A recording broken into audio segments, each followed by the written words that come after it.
Welcome back to Shelby's Funhouse. I have another TIFU for you.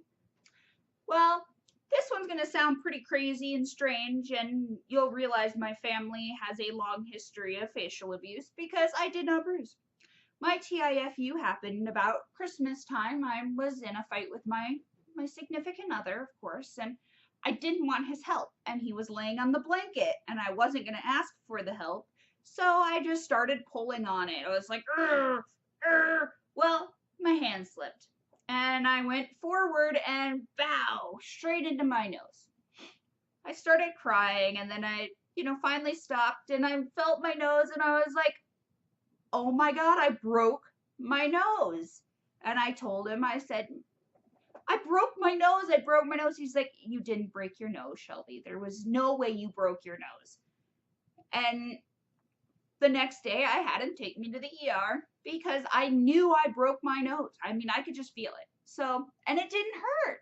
It didn't bruise. It didn't bleed, nothing. So we went to the ER. They did x-rays.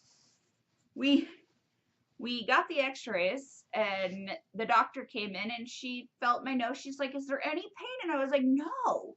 She's like, it didn't bleed. I was like, no. She's like, it didn't bruise. I don't think it's broken. It's not broken. You can go home. So a few weeks later, I went back for something completely different. And it was the same doctor. And she was like, is your phone number different? I've been trying to get a hold of you. And I was like, you've been trying to get a hold of me? And she's like, yeah, I have. You need to call your ENT because you broke your nose. I was like, I knew I broke my nose. I told you I broke my nose. And that, my friends, is my TIFU. And if you heard bags scratching, you can blame these little a-holes.